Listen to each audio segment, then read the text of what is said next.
తొలగింపుమని నిన్ను వేడుకొనుచున్నాము. ఆమేన్. పరలోకమందున్న మన తండ్రి అయిన సర్వశక్తి గల దేవుడు మన యందు కనికరముంచి తన ప్రియ కుమారుడును మన ప్రభువైన యేసుక్రీస్తు యొక్క శ్రమ మరణ పునరుద్ధానం వలన మన పాపలని క్షమించుచున్నాడు. మరియు క్రీస్తు ప్రభుని సంఘం యొక్క కాపురమైన నేను ఆయన ఇచ్చిన అధికారాలను బట్టి మీలో నిజంగా పశ్చాత్తాపపడి ఆయన యందు విశ్వాసం ఉంచు వారందరి పాపములు సంపూర్ణముగా క్షమించబడి ఉన్నవని తండ్రి యొక్కయు కుమారుని యొక్కయు పరిశుద్ధాత్మ యొక్కయు నామమున ప్రకటించుచున్నా. అయితే ఆ అధికారాన్ని బట్టి పశ్చాత్తాపము లేని అవిశ్వాసులకు నేను తెలియచేదేమనగా అట్టివారు పశ్చాత్తాపం లేని స్థితిలో ఉన్నంత కాలము దేవుడు వారి పాపములను క్షమించడు. మరియు కృపాదినం అంతమకాక ముందు తమ దుర్మార్గం నుండి మళ్ళీ కొనకయు నిజ పశ్చాత్తాపము లేకయు క్రీస్తునందు విశ్వాసం ఉంచకయు ఉన్న యెడల దేవుడు నిశ్చయముగా వారి దోషులను వారి మీదికి రప్పించును.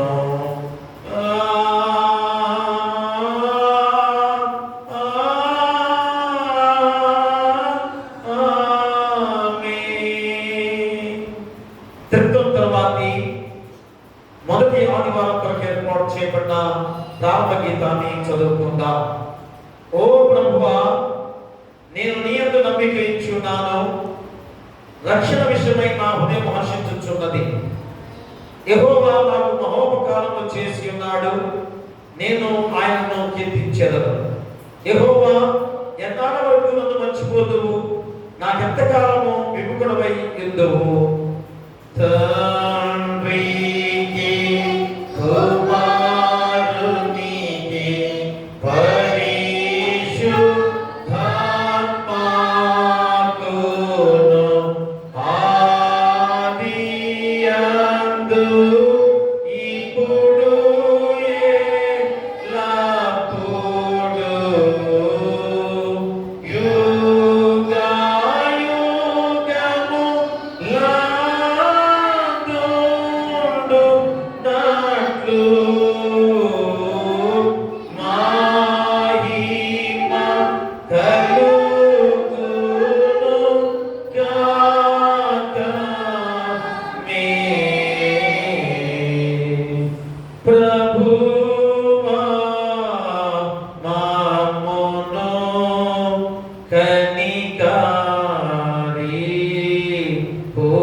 క్రీస్తు మమ్మును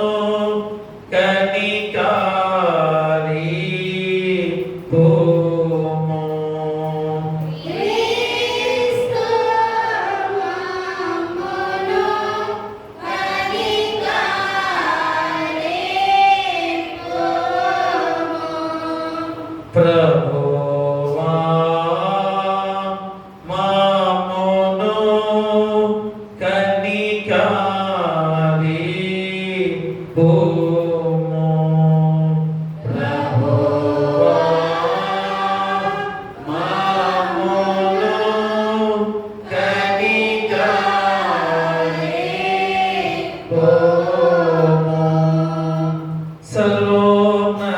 సర్వోన్నతమైన వాణిలో దేవునికి మహిమా కలుగును గాక. దేవునికి మహిమా కలుగును గాక. కలుగును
నిన్ను నమ్మిన వారికి అందరికీ బలమై ఉన్నావు దేవా. మా ప్రార్థనలను కరుణతో చింతగింపము. మరియు మా మానవ స్వభావ బలహీనతలను బట్టి నీవు లేనిది మంచిదేది చేయజాలము. కనుక మేము నీ ఆజ్ఞలను గైకొని మా తలపులను పిల్లలను నిన్ను సంతోషపరచునట్లు నీ కృపా సహాయము దయచేయమని నీతోనూ పరిశుద్ధాత్మతోనూ యుగయుగములు జీవించుచు పరిపాలించుండు నీ కుమారుడును మా ప్రభువైన యేసుక్రీస్తు ద్వారా వేడుకొనుచున్నాము. ఆమేన్. దయచేసి కూర్చోండి. ప్రియ దేవుని సంగమా, దేవులారా, మరి యొక్క ప్రాముఖ్యమైన సమయముగా తర్వాతి మొదటి ఆదివారము, మొదటి ఆరాధన ఎంతో ఘనముగా మర్యాదగా దేవునికి మహిమ చెల్లించుకునే గొప్ప విధానంలో ఉండగా ఇప్పుడు రెండవ ఆరాధనలోకి మనం ప్రవేశించున్నాం. ఎందుకనగా విశ్రాంతి దినము ఎంతో ప్రాముఖ్యమైనది మనం గుర్తిరగాల్సిన విధానంలో ఉదయం ఆరాధనకి రాని వారు రెండవ ఆరాధనకి దేవుడు లభించే గొప్ప సమయం కనుక మరింత గొప్ప అవకాశంగా దేవుడు అనుగ్రహించిన గొప్ప విధానాన్ని బట్టి దేవాది దేవునికి వందనాలు చెల్లించుకొని వచ్చిన మీ అందరికి కూడా నిండు వందనాలు తెలియజేసుకుంటూ ఉన్నాం. ఈరోజు మనకి ఇచ్చిన లేఖన భాగాలుగా పాత నిబంధన పాఠ్య భాగము ఇర్మియా గ్రంథము 9వ అధ్యాయం 23-24 వచనాలు.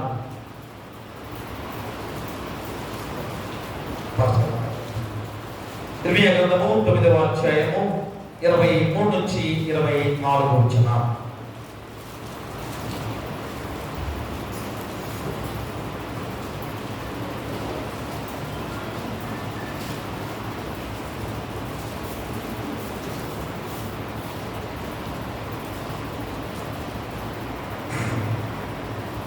ఈ దినము కొరకై ఏర్పాటు చేయబడిన పాత నిబంధన పాఠ్యభాగం ఇర్మియా గ్రంథము 9వ అధ్యాయం 23-24 వరకు ఇలా రాయబడింది.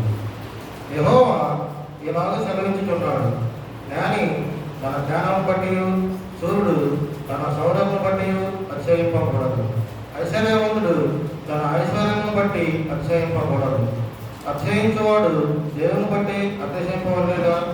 భూమి మీద కృప చూపుచు నీతి న్యాయములు జరిగించుతున్న యెహోవాను నేనే అని గ్రహించి నన్ను పరిశీలనగా తెలుసుకున్న బట్టి అతిశయింపవాలని అట్టి వారిలో నేను ఆలోచిస్తున్నానని యెహోవా సెలవిస్తున్నాడు. ఇంత పర్యంతము పరిశుద్ధుడమగు దేవా, పావన శక్తుడ దేవా, పావన మాత్య దేవా, మామును కనికా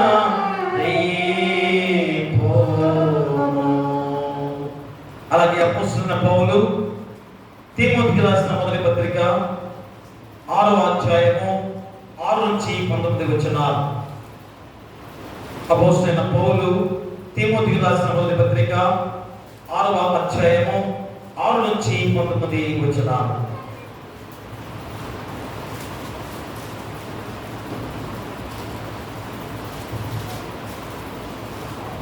తిమోతికి రాసిన మొదటి పత్రిక 6వ అధ్యాయం 6వ వచనం నుంచి ఇలా రాయబడింది. సంతుష్టి సహితమైన దైవభక్తి గొప్ప లాభ సాధనమైనది. మనం ఈ లోకంలోనికి ఏమీ తేలేదు, దీనిలో నుండి ఏమీ తీసుకొని పోలేము. కాగా అన్నవస్త్రములు గలవారమై ఉండి వాటితో తృప్తి పొంది ఉన్నాము. ధనవంతులకు అపేక్షించు వారు శోధనలోను గురిలోను అవివేకయుక్తములను హానికరములనైనా అనేక దురాశలలో పడుతుంది. అట్టివి మనుష్యులను నష్టంలోను నాశనంలోను ఉంచివేయి. ఎందుకనగా ధనాపేక్ష సమస్తమైన కీడులకు మూలము. కొందరు దానిని ఆశించి విశ్వాసం నుండి తొలగిపోయి నానా బాధలతో తమను తామే పొడుచుకుంది. దైవజంగా నీవైతే వీటిని విసర్జించి నీతిని, భక్తిని, విశ్వాసమును, ప్రేమను, ఓర్పును, సాత్వికమును సంపాదించుకుంటకు ప్రయాసపడము. విశ్వాస సంబంధమైన మంచి పోరాటము పోరాడము. నిత్య జీవమును చేపట్టును. దాన్ని పొందుటకు నీవు పిలువబడి అనేక సాక్షుల ఎదుట మంచి ఒప్పుకోలు ఒప్పుకొంటివి. సమస్తములకు జీవాధారకుడనైన దేవుని ఎదుటను పొంతి పిలాతునుత ధైర్యముగా ఒప్పుకొని సాక్ష్యమిచ్చిన క్రీస్తు యేసు ఎదుటను మన ప్రభు అయిన యేసు క్రీస్తు ప్రత్యక్షమగు వరకు నీవు నిష్కలంకముగాను అనింద్యముగాను ఈ ఆజ్ఞను కైకొనవలనని నీకు ఆజ్ఞాపించుచున్నాను. శ్రీమంతుడను అద్వితీయుడునకు సర్వాధిపతి యుక్త కాలముల యందు ఆ ప్రత్యక్షతను కనపరచును. ఆ సర్వాధిపతి రాజులకు రాజును ప్రభువులకు ప్రభునై ఉన్నాడు. సమీపింపరాని తేజస్సులో ఆయన మాత్రమే వసించుచు అమరత్వము గలవాడై ఉన్నాడు. మనుషులలో ఎవడనూ ఆయనను చూడలేదు, ఎవడనూ చూడనేరడు. ఆయనకు ఘనతయు శాశ్వతమైన ప్రభావము కలిగి ఉండును గాక. ఆమె ఇహమందు ధనవంతులైన వారు గర్విష్ఠులు కాక అస్థిరమైన ధనమందు నమ్మిక ఉంచక సుఖముగా అనుభవించుటకు సమస్తమును మనకు ధారాళంగా దయచేవి దేవుని యందే నమ్మిక ఉంచుడని ఆజ్ఞాపించు. వారు వాస్తవమైన జీవమును సంపాదించుకుని నిమిత్తము రాబో కాలమునకు మంచి పునాది తమ కొరకు వేసుకొనుచు మేలు చేయువారును సత్క్రియలు అనుధనము గలవారును ఔదార్యము గలవారును తమ ధనములో ఇతరులకు పాలించువారునై ఉండవలనని వారికి ఆజ్ఞాపించు. ఈ వాక్యం ఇంత పర్యంతం. హల్లెలూయా హల్లెలూయా హల్లెలూయా. సువార్త పాఠ్యభాగం నుంచి పరిశుద్ధుడైన లూకా రాసిన సువార్త 12వ అధ్యాయము 13 నుంచి 21 వచనాలు. పరిశుద్ధుడైన లూకా రాసిన సువార్త 12వ అధ్యాయము 13 నుంచి 21 వచనాలు. ఓ ప్రభువా నీకు మహిమా కలుగును గాక. లూకా సువార్త 12వ అధ్యాయం 13 నుంచి 21 వరకు ఇలా రాయబడింది. ఆ జనసమూహంలో ఒకడు, బోధకుడా, పితార్జితములో నాకు పాలు పంచి పెట్టవలని నా సహోదరితో చెప్పమని ఆయన అడగగా, ఆయన పోయి నీ మీద తీర్పుని విధానను పంచిపెట్టవారిగా నన్నెన్నడూ నియమించిన అతనితో చెప్పాను. మరియు ఆయన వారితో, మీరు ఏ విధమైన లోపమునకు ఎడమేయక జాగ్రత్త పడి ఒకరి కలిమి విస్తరించుట వాని జీవనకు మూలము కాదనెను. మరియు ఆయన వారితో ఈ ఉపమానం చెప్పాను.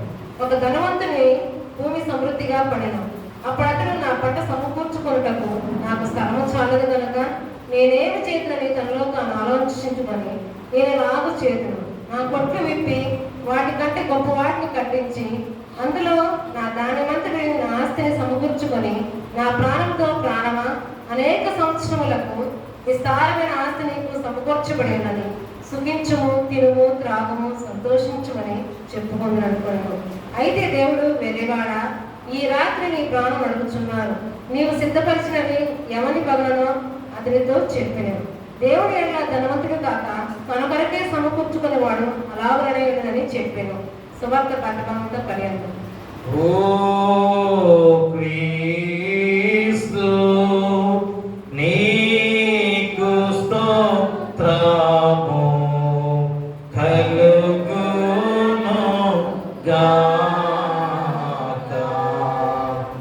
అందరం కలిసి నీకే విశ్వాస ప్రమాణం చెప్పుకుందాం. నేను చెబుతుండగా నాతో ఏకీభవించవలసిందిగా కోరి ప్రార్థిస్తున్నా. భూమి ఆకాశములను దృశ్యమగు సమస్తమును సృజించిన సర్వశక్తి గల తండ్రియగు ఏకదేవుని నేను నమ్ముచున్నాను. ఆయన జనతైక కుమారుడును అద్వితీయుడునగు ప్రభువైన యేసుక్రీస్తును నమ్ముచున్నాను. ఈయన జగములన్నిటికీ ముందు తండ్రి నుండి కలిగిన వాడును, దేవుని నుండి దేవుడును, వెలుగు నుండి వెలుగును, నిజమైన దేవుని నుండి నిజమైన దేవుడును, సృజింపబడక జన్మించిన వాడును, తండ్రితో ఏకతత్వము గలవాడును, సమస్తమును కలుగజేసిన వాడునై ఉన్నాడు. ఈయన మానవుల మగు మన కొరకును మన రక్షణ కొరకును పరలోకము నుండి దిగి కన్యయగు మరియ నుండి పరిశుద్ధాత్మ వలన అవతరించి పుట్టి మనుష్యుడాయననియు పొంతి పిలాతు అధికారము క్రింద మన కొరకు శిలువ వేయబడి శ్రమ నుండి సమాధి చేయబడిననియు లేఖనముల ప్రకారము మూడవ దినమున తిరిగి లేచి పరలోకమునకెక్కి తండ్రి యొక్క కుడి చేతి వైపున కూర్చుండి ఉన్నాడనియు సజీవులకును మృతులకును తీర్పు చేయుటకు తిరిగి మహిమతో వచ్చుననియు ఆయన రాజ్యమునకు అంతము లేదనియు నమ్ముచున్నాను.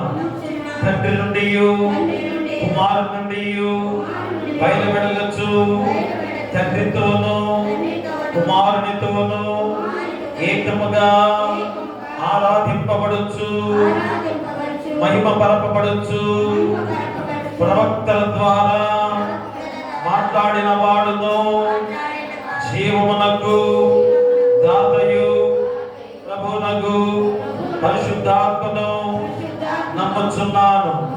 మరియు పరిశుద్ధమైన క్రైస్తవ అపోస్తలుల ఏక సంఘమును నమ్ముచున్నాను. పాప పరిహారమునకైనా ఒకే బాప్తిస్మం ఒప్పుకొనుచు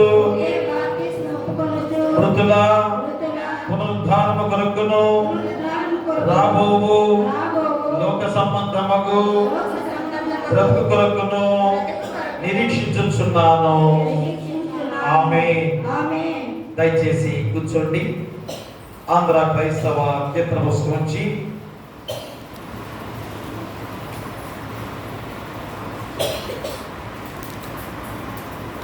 307వ కీర్తన పాడుకుందాం. 307వ కీర్తన.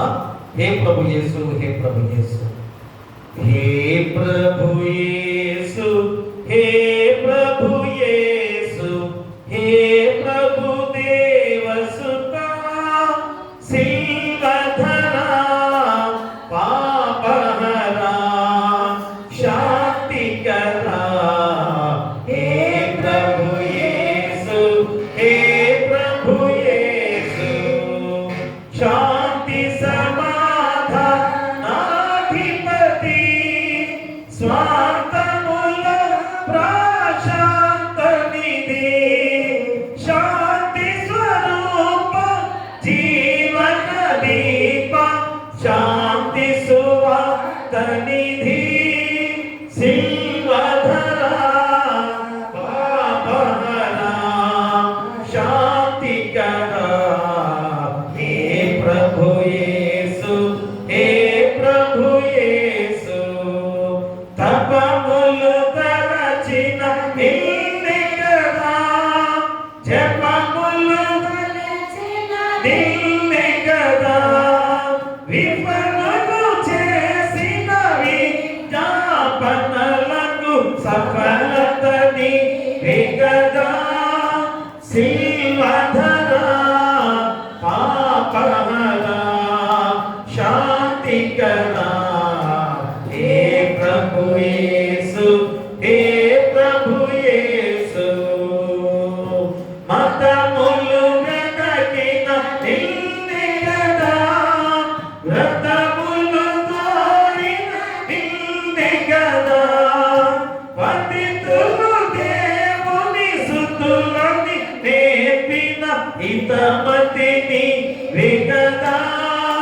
सिलवधरा पापहरा शांतिकरा हे प्रभु येसु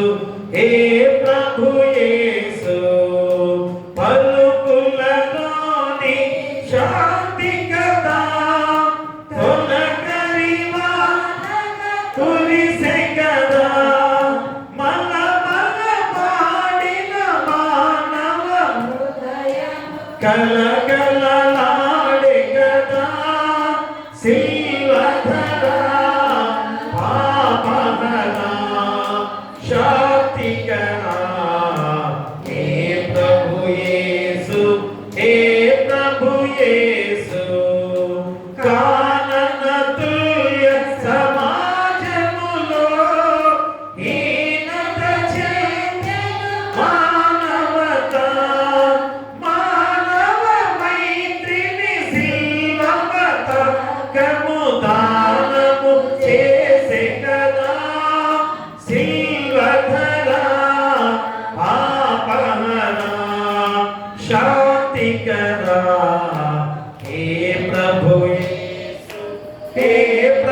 येसु దేవుని మాసిన లోకములో చావుయే కాపురమోడెగదా దేవునితో సంఖ్యంబును జగతికి ఈవి ఇడితివి గదా सिलवधरा पापहरा शांतिकरा हे प्रभु येसु पापము చేసిన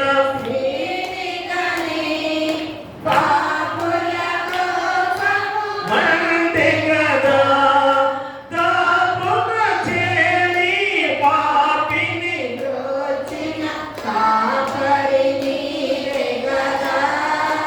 సిలవధరా పాపహరా శాంతికరా హే ప్రభు యేసు కాళి సమాధిలో ఖైదీగా చేసిన నీవే కదా కలమయుడను సాతానుని గర్వము ఖండనమా ఏకదా సిల్వధరా పాపహరా శాంతికరా हे प्रभु येसु కలువరిలోని శాంతి సుధా సెలయేరుగా ప్రవహించెగదా కలుషయడారిన కలువలు పోయుట సిలువ విజయము కదా సిల్వధరా పాపహరా शांतिकरा हे प्रभु येसु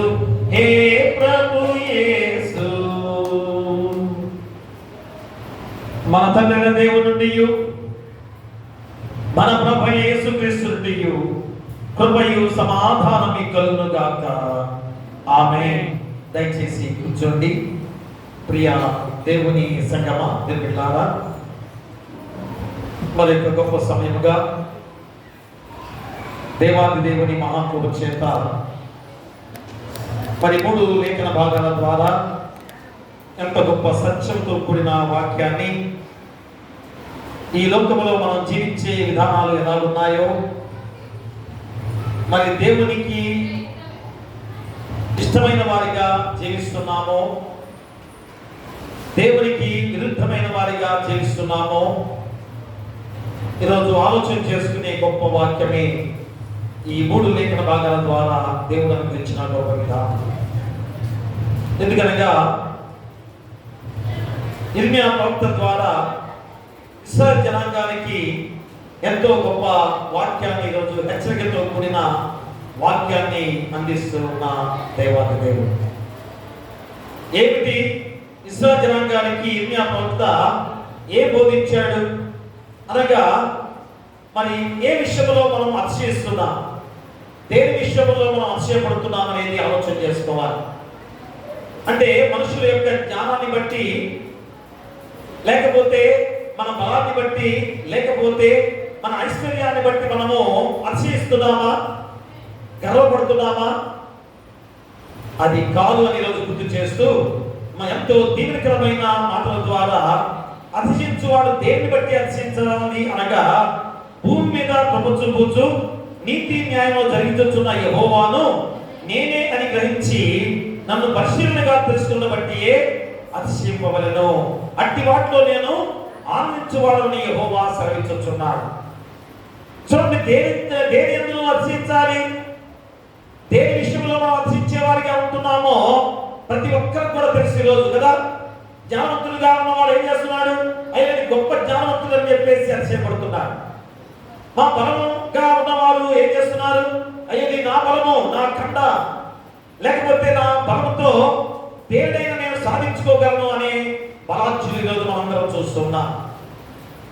మా ఐశ్వర్యవంతులు, ధనికులు, ఇదిగో నేను సంపాదించుకున్న ఈ ధనం ద్వారా నేను ఎంతో గొప్పవాడిని అనుకొని గర్వపడుతూ అతిశయపడుతున్న లోకం కాదా ప్రియదేవులారా? కాబట్టి దేని యందు మీరు అతిశయిస్తున్నారు? చూడండి, దేవుడి రోజు ఇర్మియా ప్రవక్త ద్వారా చక్కటి ప్రశ్న, హెచ్చరికతో కూడిన మాటలు మనకు సంధిస్తూ ఉన్నారు.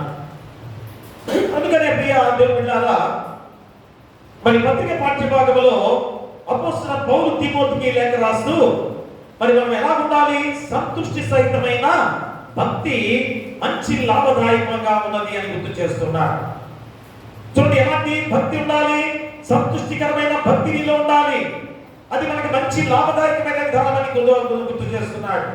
కాబట్టి ధనంపై ఆశ పెట్టుకోవద్దు. అయా ఓర్పును, శాంతిని, సమాధానాన్ని కలిగి ప్రేమ కలిగి నువ్వు జీవించాలి. కాబట్టి ఇవన్నీ కూడా అపోస్తలుడైన పౌలు తిమోతికి గుర్తు చేస్తూ మరి ఆ దైవజనుడుగా వెళుతున్న యవన కాపరి ఆ తిమోతికి హెచ్చరిక చేస్తూ అపోస్తలుడైన పౌలు చెప్పిన గొప్ప మాటలు. ప్రియరా, ఇక స్వార్థ పాఠ్యభాగంలో మనం చూసినట్లయితే మా చక్కటి ఉపమానం ఒకటి మనం గుర్తు చేస్తున్నాడు. ఏంటి ఉపమానం?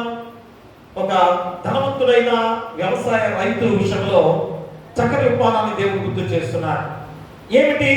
ఇక్కడ ఈ ధనవంతుడైన వ్యవసాయదారుడు, వ్యవసాయ రైతు తనకి విస్తారమైన పంట పండుతుండగా ఆ చక్కగా కొట్లు కట్టుకొని, అంటే దాన్ని అంటారు గాది కూడా అంటారు కదా, గాదెలు అంటారు కదా, గాదెలు కూడా కట్టుకునేవా. కానీ ఇప్పుడు ఏం చేస్తున్నారు? గోడౌన్స్ లాగా పెద్ద పెద్ద ఇల్లు కట్టుకొని దాంట్లో ఆ ధాన్యాన్ని దాచిపెడుతూ ఉన్నారు. మరి ఆ సంవత్సరం కూడా అంతకన్నా రెండింతలు పంట పండింది. ఏం చేయాలి? మనకి స్థలం లేదు. ఉన్న ఆ స్థలం అంతా కూడా ఈ ధాన్యంతో కొట్లు కట్టి నింపాడు. మరి ఏం చేయాలి? ఆ కొట్లు, ఆ గోడలు పగలగొట్టి కొద్ది కొద్దిగా వెడల్పు చేసుకొని ఆ వచ్చిన ధాన్యాన్ని మళ్ళా దాంట్లో ఏర్పాటు చేస్తున్నాడు. ఇక నాకేమి, నా భవిష్యత్తుకేమి, తరతరాలుగా తరగని ఆస్తిని సంపాదించుకున్నాను కనుక నాకేమి అనుకున్నాడు. తినుము త్రాగుము సుఖించు అనుకున్నాడు. కానీ దేవాది దేవుడు ఏమన్నాడు? ఓ వెర్రివాడా, మా వెర్రివాడ అంటే అర్థమైంది, అమాయకుడని కాదు. వెర్రివాడ అంటే మెంటలవాడని కాదు, ఏమి తెలియలేనివాడని కాదు. కానీ ఈ యొక్క ఉపమానంలో దేవుడు చెప్పిన వెర్రివాడు ఏమిటనగా, దేవుడంటే తెలుసుకోలేని వాడిని వెర్రివాడ అని పిలుస్తున్నాడు. ఇంకా మూర్ఖుడు అని కూడా అనొచ్చు. ఎందుకని? అమ్మ, దేవుడు ఇంతగా నన్ను సృష్టించి ఈ రీతిగా నిన్ను ధనవంతులుగా చేస్తే, నిన్ను బలవంతులుగా చేస్తే, జ్ఞానవంతులుగా నిన్ను చేస్తే, మరి నువ్వు దాన్ని బట్టి హర్షించేవాడిగా ఉన్నావేమో. అది కాదు ప్రేమరా, దేవుడే నీకు సహాయం చేస్తున్నాడు. మా దేవుడే ఈ ఐశ్వర్యాన్ని ఇచ్చాడు కనుక దేవుని అంటే అతిశయించాలి. ఆ దేవుడిని బట్టే నువ్వు ఆనందించాలి. ఆ దేవుడు ఇంతగా నాకు ఈ అనుగ్రహాన్ని ఇచ్చాడు కనుక ఆ దేవుని పట్ల విశ్వాసము, నమ్మిక ఉంచాల్సిన బాధ్యత నీకు గుర్తు చేస్తున్నాడు. అదే ఉదయం ఆరాధనలో ఈ 3 లేఖన భాగాల ద్వారా మన నేటి ప్రపంచంలో మనుషుల జ్ఞానము గాని, మా బలము గాని, ధనం మీద గాని మా ఏ విధంగా గర్వపడుతూ జీవిస్తున్న లోకము మనందరికి కూడా తెలుసు అనుకుంటున్నారేమో కదా. ఈ వాక్యము విన్న తర్వాత అయ్యో నేను కాదని అనుకుంటారేమో, కానీ మా జ్ఞానం కలిగిన వాడు నేను జ్ఞానవంతుడిని కనబడుతున్నాడు, బలం గలవాడు నేను బలవంతుడిని కనబడుతున్నాడు, ధనవంతుడు నేను ధనవంతుడిని కనబడుతున్న లోకముగా ఉంది ఖచ్చితంగా. అందుకనే ఈరోజు ఎంత గొప్ప గుణపాఠాన్ని దేవుడు ఈరోజు మనం గుర్తు చేస్తున్నాడు.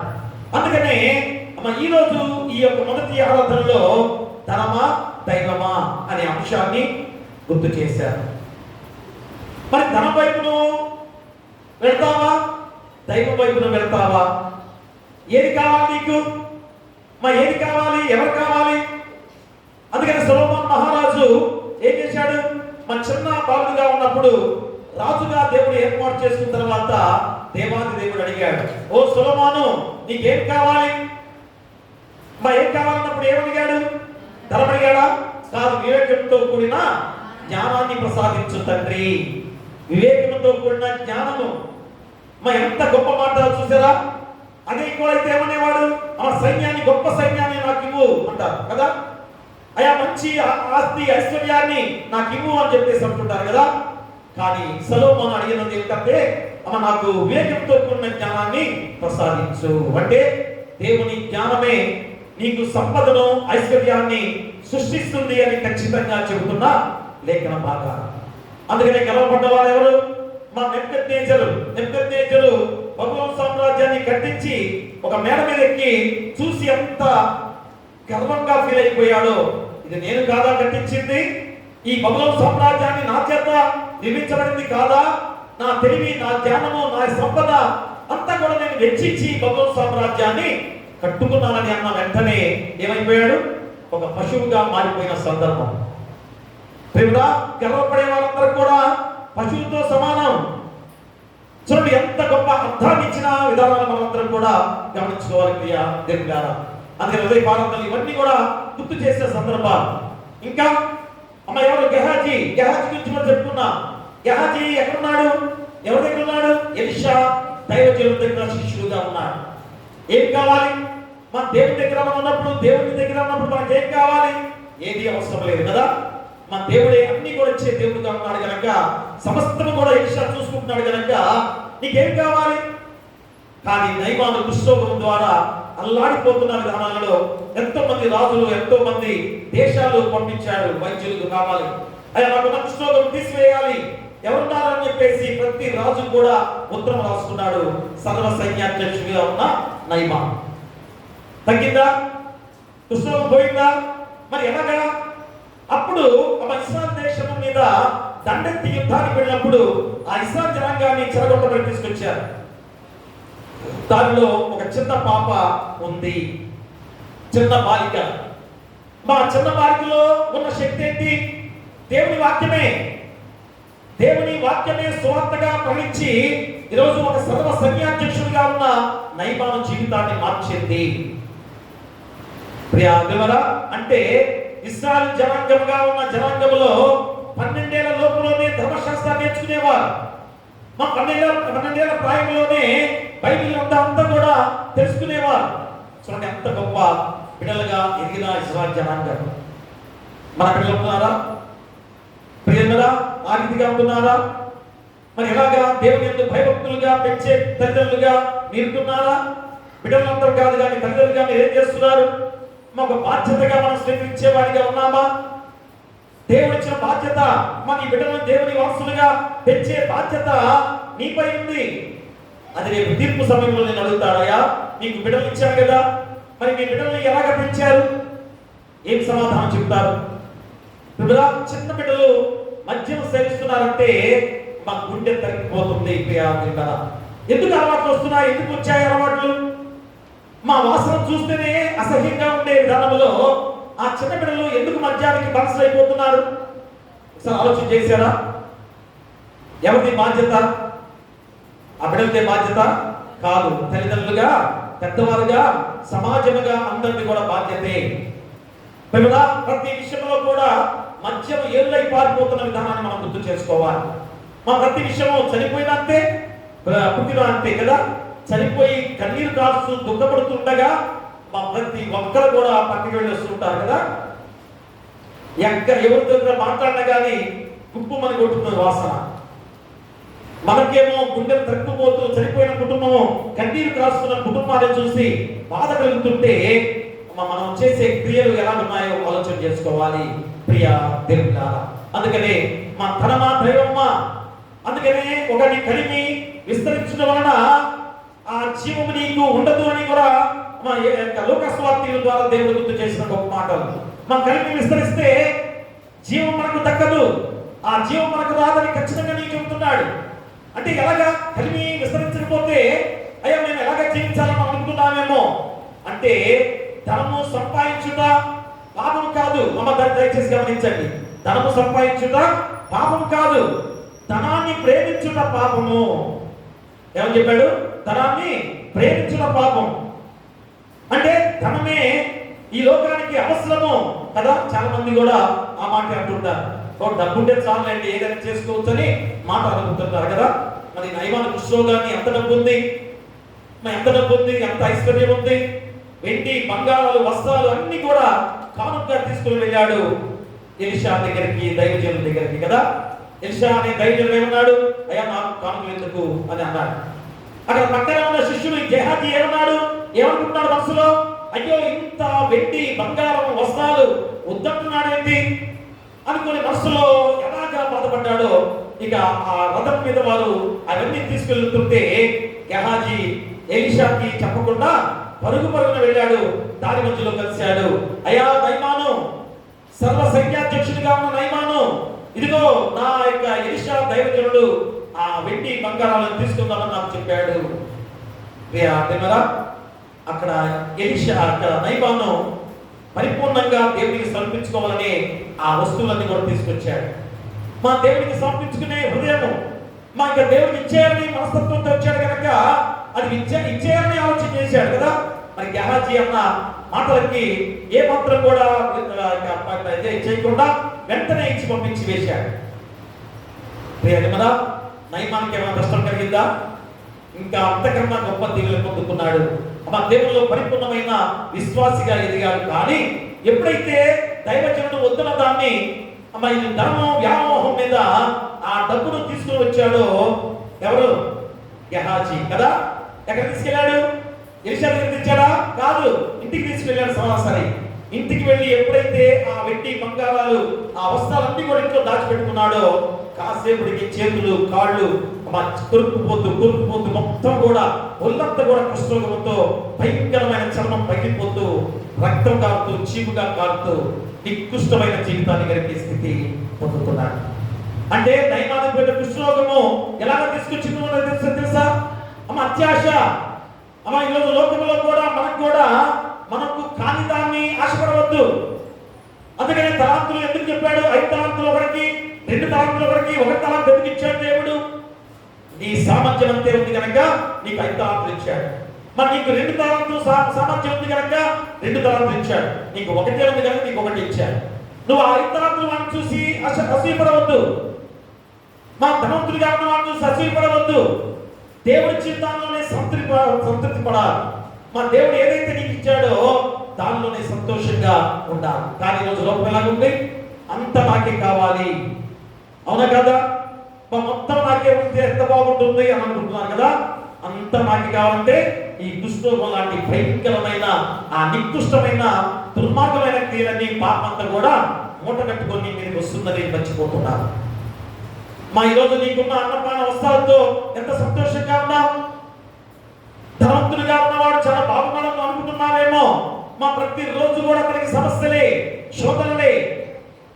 కాబట్టి దేవుడు ఏదైతే నీకు ఇచ్చాడో దానిలోనే సంతృప్తిగా సంతోషంగా జీవించే బాధ్యత నీవు అమర్చుకోవాలి. అందుకనే ధనం వైపు ఉన్నావా, దైవం వైపు ఉన్నావా? ఎంత అనుకున్నా కానీ, ఎన్నిసార్లు వాక్యం చెప్పినా కానీ ధనాన్ని ఆశించేవాడిగా ఉండకుంటున్నా, మన ధనాన్ని ప్రేమించేవాడిగా ఉన్నా. ఆ ధనాన్ని ప్రేమిస్తే ఏమవుతుంది? మన నిన్ను పాపంలో నడిపిస్తుంది, చెడు మార్గంలో నడిపిస్తుంది, దానివల్ల హత్య చేసుకునే వారిగా కూడా నడిపిస్తుంది. కానీ దైవంతో నువ్వు అనుబంధాన్ని పెంచుకున్నావంటే ఆ దైవమే నీకు తర్వాత ఆ ధనాన్ని కూడా మనకు చేసే గొప్ప విధానం. ఎవరు? ఉదాహరణకి యోబు భక్తులు కూడా కదా. మా యోబు భక్తులు ఎంత గొప్ప ఆస్తి ఐశ్వర్యాలు ఇచ్చాడు దేవుడు. అయినా కానీ దేవుడి పట్ల ఎంత విశ్వాసం కలిగిన వాడిగా ఎంత డబ్బు ఐశ్వర్యం కలిగినా కానీ ఏ మాత్రం కూడా దేవుని యందు విశ్వాసంతో జీవించిన వాడే కానీ వెనక్కి తిరగలేదు. అలాంటి విధానంలో అపవాది సవాలు విసిరి యెహోవా దేవునితోనే ఒక సవాలుగా, నీ భక్తుల దగ్గర ఉన్న ఎన్ని కూడా తీసివేయి, నేను ఆరాధిస్తాడా?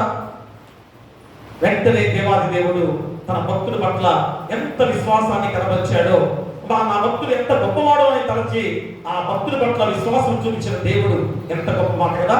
ఒక భక్తుల పట్ల దేవాది దేవుడే నమ్మకం ఉంచాడంటే ఆ భక్తులు ఎంత గొప్పవాడు కదా. అలాంటి గొప్ప దీవెనలు పొందుకున్న యోగు ఎంత నష్టం జరిగింది కదా. కుమార్తెలు చనిపోయారు, ఆస్తి ఐశ్వర్యం పోయింది, బికారి అయిపోయాడు, ఒంటరి అయిపోయాడు, శక్తి లేదు, శరీరంలో ఆహారం లేక ఆకలితో అలమటిస్తూ గోపుకోవడానికి కూడా శక్తి లేని వాడికి భార్య వచ్చి, ఎందుకు నీ దేవుణ్ణి ఆరాధిస్తున్నావు, నీ దేవుణ్ణి దూషించి చనిపోవచ్చు కదా అన్నప్పుడు యోగు ఏమన్నాడు? యెహోవా ఇచ్చెను, యెహోవా తీసుకొని పోతాడు. మనకేంటి? మరి నిన్ను నన్ను సృష్టించింది దేవుడే, ఈ జీవితాన్ని ఇచ్చింది ఎవరు? దేవుడే. ఈ గొప్ప జీవితాన్ని ఇచ్చిన వరము దేవుడి ద్వారా వచ్చిన వరమే కదా. మరి నువ్వెందుకు బాధపడుతున్నావు? ఆయన ఇచ్చాడు, ఆయన తీసుకుంటాడు కదా, మరి దేనికి నువ్వు బాధపడాలి అని యోగు చెప్పిన మాటలకి భార్య తల కిందగిరించుకొని మారిపోయిన క్షణాలు. స్నేహితులు ముగ్గురు కూడా పోట్లు పొడుస్తున్నారు కదా. అయ్యా, దేవుని పట్ల నువ్వేదో తప్పు చేశావు, నువ్వేదో దేవుని పట్ల తప్పు చేశావు కనుక దేవుడి శిక్ష నీకు చేశావని పదే పదే పదే పదే అంటూ ఉన్నారు. అయినా కానీ ఏ మాత్రం చెల్లించకుండా ఎప్పుడు ప్రతి విషయంలో కూడా దేవుని అంతే భయభక్తులతో ఉన్నాడు. కనుకనే అమ్మవాది పారిపోయింది. అయ్యా, నేను యోగుని ఏమి చేయలేనయ్యా, యోగు భక్తులు గొప్పవాడయ్యా అని చెప్పేసి అపవాది కూడా సాక్ష్యం చెప్పి వెళ్ళిపోయింది. తర్వాత ఏమైంది? మొదట్లో ఉన్న ఆస్తి కన్నా, ఐశ్వర్యం కన్నా రెండింతల ఆస్తిని పొందుకున్నాడు యోగు. అంటే ఐశ్వర్యం ఇచ్చేవాడు ఎవరు? ధనాన్ని ఇచ్చేది ఎవరు? దేవుడు. మరి దేవుడిని ఆరాధించాలా, ధనాన్ని ప్రేమించాలా? అందుకనే అది ఒకటి చెప్పారు, ధనలక్ష్మి అని పేరుతో ఉన్నవారు ఏం చేస్తారమ్మా? కొంతమంది ధనలక్ష్మిని ఆరాధిస్తుంటారు. ఏంటి? ఆ ఇంట్లో పూజలు పెట్టుకొని, ఫోటోలు పెట్టుకొని ధనలక్ష్మిని ఆరాధిస్తుంటారు. ఎందుకని? ధనం బాగా రావాలి, ధనం బాగా మన ఇంట్లో ఉండాలి కదా. ప్రియమరా, ఆ ధనం ఎవరిచ్చేదని నువ్వు ఆలోచన చేస్తున్నావా? ఆ డబ్బు ఐశ్వర్యముని కలిగించేది ఎవరన్నా ఆలోచన చేస్తున్నావా? దేవుడి. కాబట్టి ఈరోజు సొలొమోను వివేకంతో కూడిన జ్ఞానాన్ని ప్రసాదించమన్న ఆ గొప్ప మాటలకి ఐశ్వర్యాన్ని కూడా అందించిన దేవాది దేవుడు ఈరోజు నీకు కూడా అదే ఇవ్వబోతున్నాడు. అందుకని ఉదయం ఆరాధనలో ధనమా దైవమా అన్న దాని ద్వారా ఎటువైపు నువ్వు ఉంటావు, ఏ వైపు నువ్వు ఉంటావు అని ఆలోచన చేసుకుంటే 3 మాటల ద్వారా ఉదయం ఆరాధనలో ఈ లోక ధనమును బట్టి అతిశయించక దేవుని బట్టి అతిశయించాలి. ఖచ్చితంగా ఈ లోక ధనాన్ని బట్టి నువ్వు అతిశయించవద్దు. ఇదిగో దేవుని బట్టి నువ్వు అతిశయించాలి, ఎందుకంటే దేవుడే ఇచ్చేవాడు. రెండో అంశం ఏంటి? సమస్తమును మనకు ధారాళముగా దయచేయు దేవుని అంతే నమ్మిక ఉంచాలి. ప్రతిదీ కూడా దేవుడే నీకు ఇస్తున్నాడు కనుక ఆ దేవుని అంతే నమ్మిక ఉంచాలి. మూడోది, పరలోక సంపద కొరకు జీవించాలి. ఈ లోకంలో కాదు నువ్వు ధనం సంపాదించేది. ఈ లోకంలో ధనం ఏమవుతుంది? చిపెటలు తుప్పు పట్టే విధానం కదా. డబ్బులు చాలా మంది పూర్వకాలంలో ఎక్కువగా బాగా పూర్వకాలంలో ఏం చేసేవారు? డబ్బులు ఎక్కడో గుంతల్లోనో ఎక్కడో ఇక్కడ మంచాల కింద ఎక్కడో దాచిపెట్టుకునేవారు. వాళ్ళు ఎన్నో రోజుల తర్వాత వాటిని తీయడానికి తీస్తే ఏమైపోయాయి? అవన్నీ కూడా చదవబట్టేవి. కాయిన్స్ అయితే తుప్పు పట్టిపోయేవి. చూసారా? ఈ లోక ధనం ఎలాంటిదో గమనించారా? కానీ మనం పరలోక రాజ్యంలో ధనం సంపాదించుకుంటే అది తుప్పు పట్టేది కాదు, చికెట కొట్టేది కాదు. పిల్లరా, నిత్యమైన జీవంతో ఇప్పుడు కలకలాడుతూ ఉండే గొప్ప విధానం ద్వారా ఆ పరలోక రాజ్యంలోనే ఆ ధనాన్ని సంపాదించుకోవాలి. ఉదాహరణకి ఎవరు చెప్పండి? ధనవంతుడు లాజరు యొక్క ఉపమానంలో ఎవరు పరలోకంలో ధనం సంపాదించుకుంది? ఎవరు? లాజరు. పిల్లరా, ఆ లాజరు పరలోక రాజ్యంలో ధనం సంపాదించుకున్నాడు. పరలోకంలోకి వెళ్ళిన తర్వాత ధనవంతుడేమో భయంకరమైన అగ్ని ఆరదు, పురుగు చావదు, బికారి. కానీ లాజరు అబ్రహామును ఆనుకొని ఎంత దేదీప్యమైన కాంతులతో వెదజల్లుతూ ఆ ధనవంతుడుగా ఎంత సంతోషంగా ఉన్న గొప్ప విధానమే ఆ ఉపమానంలో మనం చూపించినట్ట. ఈరోజు మనకు కూడా ధనం మీద ఆశలు పెంచుకోవద్దు. మా ధనం దేవుడు ఇస్తాడు. అమ్మ, నీ కష్టార్జితమైన ధనంలో వచ్చే ధనం ద్వారానే నువ్వు సంతృప్తిగా ఉంటావు, సంతోషంగా జీవిస్తావు. అంతకన్నా ఎక్కువగా రావాలి, నాకు కాంతి కూడా రావాలని ఎప్పుడైతే ఆశిస్తావో అది అత్యాశ. ఆ అత్యాశ నాశనానికి నిన్ను దారి తీస్తుంది. అపవాది చెడు మార్గంలో నడిపించడానికి ప్రయత్నం చేస్తుంది. కాబట్టి ప్రియ దేవులారా, ఆ 2వ ఆరాధనలో మనం గుర్తు చేసే మాటలు ఏమిటనగా, మా దేవుని తెలుసుకున్నదే నిజమైన ఐశ్వర్యము. ధనమా దైవమా అని మొదటి ఆరాధనలో చెప్పుకున్న అంశంలో ఖచ్చితంగా దైవమే అని మనం గుర్తు చేసుకున్నాం. కాబట్టి ఈరోజు ఈ 2వ ఆరాధనలో మన అంశం ఏంటనగా, దేవుని తెలుసుకున్నదే నిజమైన ఐశ్వర్యము. దేవుని తెలుసుకున్నదే నిజమైన ఐశ్వర్యము. చూడండి, ఇర్మియా గ్రంథము 9వ అధ్యాయము 24వ వచనం. అతిశయించువాడు దేనిని బట్టి అతిశయించవలనగా, భూమి మీద ప్రభు చూపుచు నీతి న్యాయములు జరిగించుచున్న యెహోవాను నేనే అని గ్రహించి నన్ను పరిశీలనగా తెలుసుకున్న బట్టి అతిశయింపవలెను.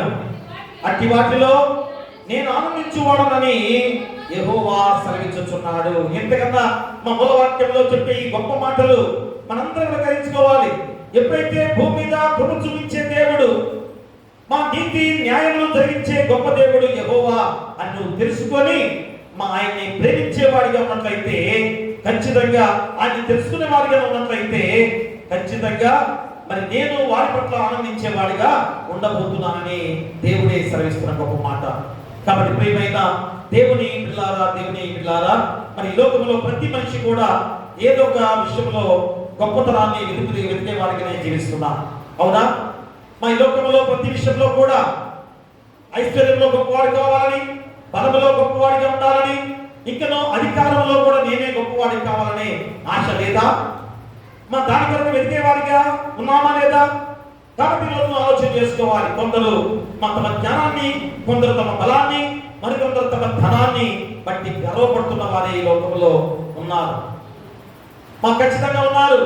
దేవుని వాక్యం ఎన్నో సందర్భాల్లో ఈ మాటలు చెప్పినా కానీ మా వీటి విషయంలో మనం గర్వపడే వారిగానే ఉన్నామని మళ్ళా గుర్తు చేస్తున్నాడు. అందుకని మా ప్రపంచం కూడా మరి మనిషి విలువలో ఎక్కువ విద్య ఉంటే అతను గొప్పవాడని కొలుస్తుంటారు కదా. ఎక్కువగా చదువుకున్న వాడిని చూస్తే చాలా తెలివంతుడు, గొప్పవాడని చెప్పేసి అనుకుంటుంటారు ప్రపంచం. అలాగనే ఎక్కువ ధనం ఉంటే ప్రేమ విజయవంతుడని, అతను చాలా గొప్పవాడని చెప్పేసి అనుకుంటూ ఉంటారు. అలాగనే అధికారం ఉంటే ఇతను గొప్ప ప్రభావశీలుడు అని చెప్పేసి ప్రపంచమే ఈరోజు ఏ విధంగా వారిని పొగిడే వారిగా ఉన్నారో అది కూడా ఆలోచన చేసుకోవాలి కదా. మనం కూడా ఏం చేస్తాం? విద్య ఉన్న వారిని గొప్పగా చెప్పుకుంటుంటారు కదా, అధికారం ఉన్న వారిని గొప్పగా అనుకుంటుంటారు, ఇంకను జ్ఞానం ఉన్న వారిని గొప్ప జ్ఞానవంతులని అనుకుంటుంటారు, బలం ఉన్న వారిని గొప్ప బలవంతులని అనుకుంటుంటారు. మా ప్రపంచమే వారిని అతిశయించే వారిగా చేస్తుంది అంటారు నిదర్శనం అది. కాబట్టి దేవుడు కదా, అధికారం ఉంటే ప్రభావశీలని లోకము ఏ విధంగా భావించే ఈ లోకములో మరి మనుషులు తమ జీవితం అంతా ఈ తాత్కాలిక విషయాల కొరకు పరితపిస్తూ లోకంలో జీవిస్తున్న వారిగా ఉన్నారు. చూసారా మిమ్మల్ని ఎలాంటి పరిస్థితుల్లో మనం ఉన్నామో ఈరోజు ఆలోచన చేసుకొని ఖచ్చితంగా ఒక ప్రశ్న మన ముందు ఈరోజు దేవుడు గుర్తు చేస్తున్నాడు. ఏంటనగా, మనిషి నిజమైన గొప్పతనం ఏమిటి? ధనములోనా, బలములోనా, జ్ఞానములోనా? ఏ విషయంలో మనిషి గొప్పతనం ఏంటి? దేని విషయంలో గొప్పతనము? అదే అడుగుతున్నాను ప్రశ్న. ధనమా, జ్ఞానమా, బలమా, లేక మరేదైనా ఉందా? ఒక్కసారి ప్రశ్నకి జవాబు మనం చెప్పుకోవాలి. ఎవరికి నీకు జ్ఞానం ఉంటే ఎవరికి లాభం? నీకు ఐశ్వర్యం ఉంటే ఎవరికి లాభం? నీకు బలం ఉంటే ఎవరికి లాభం? కాబట్టి ఈరోజు మనిషిగా గర్వపడే విధానాలలో నాకు జ్ఞానం ఉంది నన్ను గర్వపడక్కర్లేదు, నాకు బలం ఉందని గర్వపడక్కర్లేదు, నాకు ఐశ్వర్యం ఉందని గర్వపడక్కల లేదు. ఎందుకంటే మా ప్రవక్త అయిన ఇర్మియా ద్వారా దేవుడు తన ప్రజలకు ఒక ఆశ్చర్యమైన సత్యాన్ని తెలియజేశాడు. ఏంటది? 23వ వచనాన్ని మనం చదివితే, యెహోవా ఇలాగూ సెలవిచ్చుచున్నాడు, జ్ఞాని తన జ్ఞానం బట్టి, శూరుడు తన శౌర్యం బట్టి అతిశయింపకూడదు. ఐశ్వర్యవంతుడు తన ఐశ్వర్యం బట్టి అతిశయింపకూడదు. మరి ఏ రీతిగా నువ్వు ప్రతి విషయంలో కూడా అతిశయపకూడదు అని చెప్పి నిజమైన అతిశయం ఏమిటో ఈరోజు తెలియజేస్తున్న గొప్ప విధానం. కాబట్టి దీన్ని బట్టి మీరు అతిశయించవద్దు. అసలైన నిజమైన అతిశయం ఏంటో నీకు నేను చెప్తున్నాను. ఏంటనగా దేవుణ్ణి గ్రహించి తెలుసుకొనుట. దేవుణ్ణి గ్రహించి తెలుసుకొనుట, దాని యందు నువ్వు అతిశయించాలి అని ఈరోజు దేవుడు గుర్తు చేస్తున్నాడు. అందుకనే ఈ యొక్క గొప్ప మాటలు ఈ 3 లేఖన భాగాల ద్వారా 3 అంశాలతో దేవుడు వాక్యాన్ని సిద్ధపరిచాడు. ఒకటి, మా లోక సంపదలపై ఆధారపడే జీవితము వ్యర్థము. మొదటి అంశం ఏంటి? లోక సంపదలపై ఆధారపడే జీవితము వ్యర్థము. ఆలోచన చేసుకోండి. కరోనా వైరస్ వచ్చినప్పుడు ఎంతమంది ధనికులు, ఎంతమంది డబ్బున్న వారు మరణించారు? డబ్బు ఏమన్నా అవసరం వచ్చిందా? ఎంత డబ్బైనా ఇస్తాను నన్ను బాగు చేయమని ప్రాధాయపడ్డారు, కాళ్ళు పట్టుకున్నారు వైద్యుడిని కదా. మా దేవుడిపై ఆధారపడి ఎంతమంది దొరికారు కదా. మా ఖచ్చితంగా ఆ ధనము డబ్బు సంపాదించుకొని ఏ విధంగా వారు ధనమే దైవం అనుకుంటూ భావించి ధనవంతులుగా ఉండబట్టే ఆ కరోనా వైరస్ ఎంత భయంకరంగా వెంటాడింది. కానీ అడుక్కునే వారు, రోడ్డు పక్కన ఉన్న వారికి ఏమైనా వచ్చిందా? మా వారిలో ఎవరు కూడా చనిపోలేదని ఆ రికార్డ్స్ వాళ్ళందరూ కూడా చూపించారు ఆ రోజు మొత్తం వారు. చూసారా మరి దేవుడు ఎంత కృపామయుడు, మా శక్తి గలవాడు, ఎలాంటి విధానంలో మనం చూపు చూసేవాడు. అందుకని ఈరోజు లోక సంపదలపై ఆధారపడే జీవితము వ్యర్థము. ప్రియా కదా, చూడు లూకా సువార్త 12వ అధ్యాయం ఒకసారి మనం చూసుకుందాం. లూకా సువార్త 12వ అధ్యాయంలో 15వ వచనాన్ని చదవండి. మరియు ఆయన వారితో, మీరు ఏ విధమైన లోభమునకు ఎడనీయక జాగ్రత్త పడుడి. ఒకరి కలిమి విస్తరించుట వాని జీవమునకు మూలము కాదనెను. ప్రియుడా, ఏ విధమైన లోభమునకు ఎడనీయక, లోభం ఎదుటి వాడికి చెందకుండా నాకే రావాలనే లోభి తనముతో ఎవరైతే డబ్బు సంపాదిస్తారో వారి గురించి చెప్పే మాట. అంతేగాని నువ్వు కష్టార్జితమైన డబ్బుతో, మనం కష్టపడి సంపాదించిన డబ్బు కూడబెట్టుకుంటే అది ధనము మీద అత్యాశతో ఉన్న విధానము కాదు. అది దేవుడు నీకు ఇచ్చిన గొప్ప విధానం. ఆ కష్టార్జితమైన డబ్బును దాచిపెట్టుకొని కుటుంబానికి అవసరంగా వాడుకునేది అది తప్పని కాదు. దేవుడు అట్లా చెప్తున్నాడు. అది కాదు. లోభముతో ఏ విధంగా అన్యాయం చేత, దుర్మార్గము చేత ఆ డబ్బు సంపాదించే విధానాలు, తప్పుడు మార్గంలో సంపాదించే వారికే ఈ వాక్యం. ధనవంతులను విర్రవీగుతున్నావా? ధనం ఉందని చెప్పేసి నువ్వు ఎంతో గర్వపడుతున్నావా? ఒక్కసారి నువ్వు ఎలాగా ధనాన్ని సంపాదించావో వెనక్కి తిరిగి చూసుకుంటే ఎంత భయంకరమైన జీవిత విధానాల్లో ఆలోచన చేసుకోవాలి. అందుకని ఈరోజు ధనవంతులైన మూర్ఖుని ఉపమానంలో యేసు ప్రభు ఒక గొప్ప సత్యాన్ని ఈరోజు బోధించిన దేవాది దేవుడు. మా అతనికి పొలాలు సమృద్ధిగా పంటలు పడుతున్నాయి. ఏ పంట వేసినా కానీ చక్కగా పంటలు పడుతున్నాయి. ఏం చేస్తున్నాడు అని కూడా తన గొప్ప గొప్ప పెద్ద గాజలుగా కట్టుకున్నాడు. దాంట్లో నిల్వ చేసుకున్నాడు. నిల్వ చేసుకుని ఏమనుకున్నాడు? శబాష్ అని చెప్పేసి అతనే కొట్టుకుంటున్నాడు. ఏమని? భవిష్యత్తులో నాకేమి కొదువా లేదు, నాకే భవిష్యత్తులో ఏమాత్రం కూడా భయం లేదు అనుకుంటున్నాడు. ఎందుకని? చూడండి, అక్కడ ఒక ధనవంతుని భూమి సమృద్ధిగా పండెను. అప్పుడు అతడు, నా పంట సమకూర్చుకున్నట్టు నాకు స్థలము చాలదు కనుక నేనేమి చేతును? తనలో తాను ఆలోచించుకొని నేను ఇలాగు చేతున్నాను, నా కొట్లు విప్పి వాటికంటే గొప్ప వాటిని కట్టించి అందులో నా ధాన్యమంతటిని, నా ఆస్తిని సమకూర్చుకొని నా ప్రాణముతో, ప్రాణమా, అనేక సంవత్సరములకు విస్తారమైన ఆస్తి నీకు సమకూర్చబడి ఉన్నది, సుఖించుము, తినుము, త్రాగుము, సంతోషించుమని చెప్పుకుందును అనుకునేను. అయితే దేవుడు, వెర్రివాడా, ఈ రాత్రి నీ ప్రాణం అడుగుచున్నాడు, నీవు సిద్ధపరిచినవి ఎవరివి అగునని అతనితో చెప్పాను. చూసారా ప్రేమరా, ఇంత సంపాదించాడు, ఏమైపోయింది?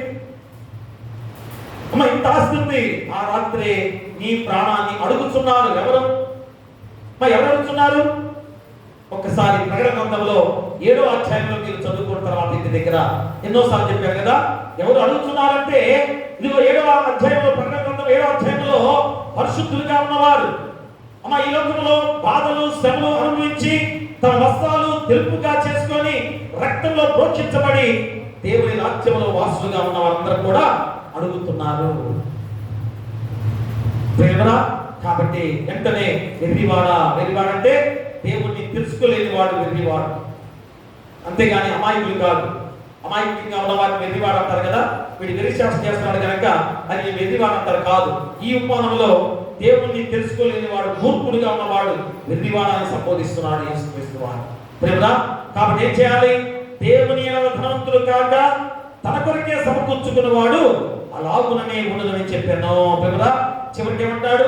ఇదిగో ఈ ధనవంతుడు ఎలాగా మరణించాడో, ఈ ధనవంతుడు ఆస్తి ఐశ్వర్యం ఏమైపోయింది? ఇప్పుడు ఏం కావాలి? అదంతా కూడా నువ్వు ఇంతగా సంపాదించి ఏం పేరు తెచ్చుకున్నావు? అదే అంత ఆస్తి అంతా కూడా పేదలకు పంచిపెడితే రోజు పేదలందరికి కూడా నిన్ను ఎలాగా కొనియాడుతూ ఉండేవారు కదా. అది పరలోక రాజ్యంలో ధనం సంపాదించుకునే గొప్ప విధానం. నీ పొరుగు వాడికి సహాయం చేసే విధానమే ప్రియా దిల్మన.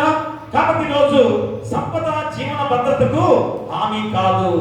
నువ్వు సంపాదించే సంపద మా జీవన భద్రత కనుక మన జీవానికి భద్రత కాదు.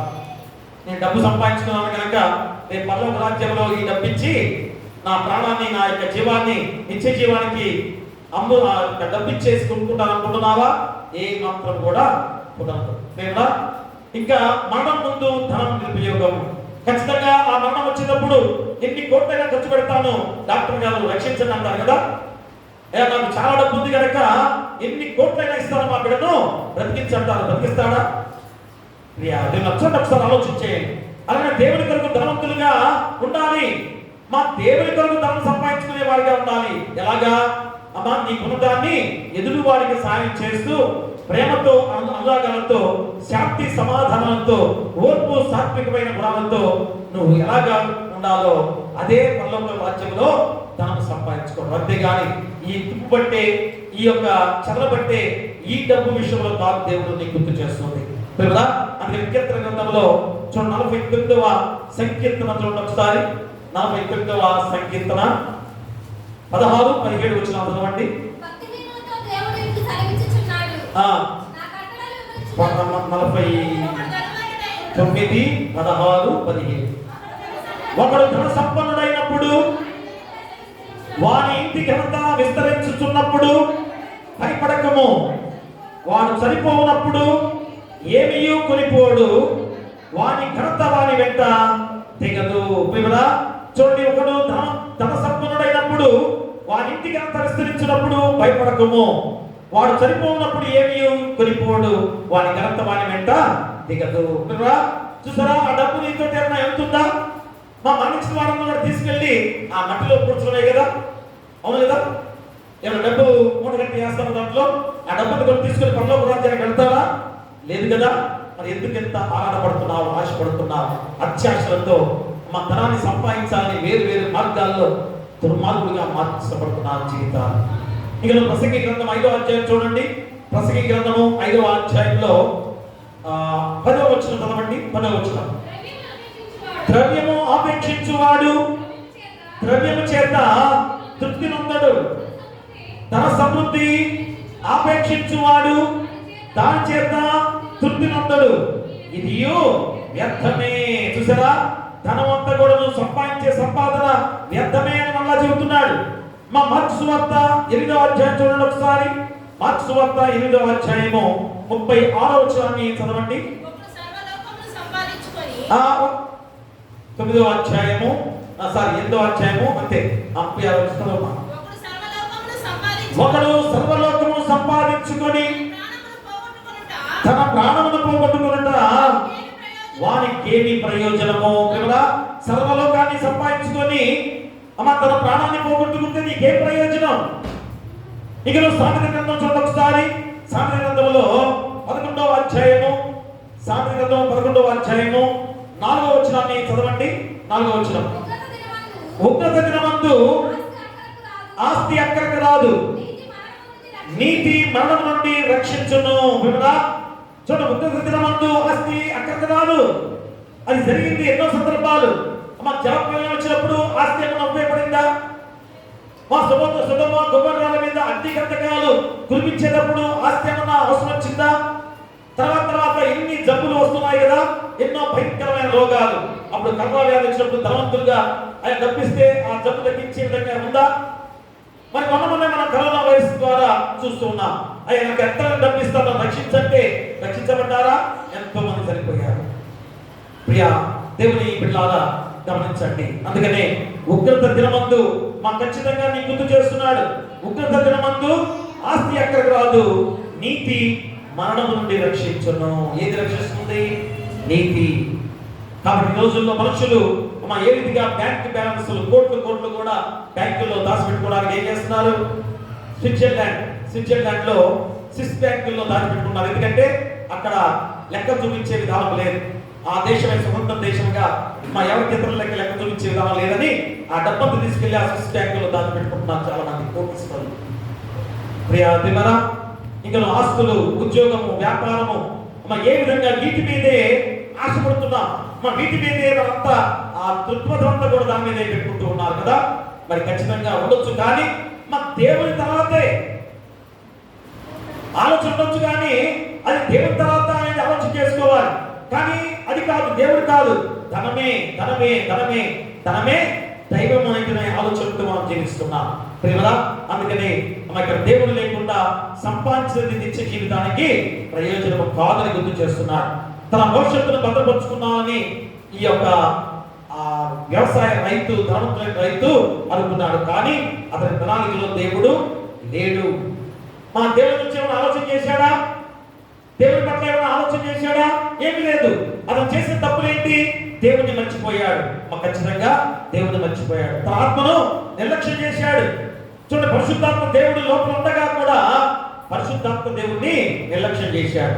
ఇందులో పరలోక సంపదను కూడా పెట్టుకోలేకపోయాడు. ఎంత అవకాశం వచ్చింది కదా. నీకు ఎంత ధనాన్ని దేవుడు చెప్పిన ఏం చేయాలి? పేదవాడు భయంకరంగా ఆకలితో అలమటిస్తున్న వారికి ₹1 సహాయం చేస్తే పరలోక రాజ్యంలో ధనాన్ని కూడబెట్టినట్టే. ప్రియా బిడ్డలారా, అలాంటి స్థితిలో లోకం ఉందా? ఆలోచన చేయండి. అందుకనే దేవుడు తీర్పెట్టి, ఓ అవివేకి, ఓ వెర్రివాడా, ఈ రాత్రి నీ ప్రాణము అడగబడును. ఖచ్చితంగా ఈ రాత్రి నీ ప్రాణం పోతే నీ పరిస్థితి ఏంటి?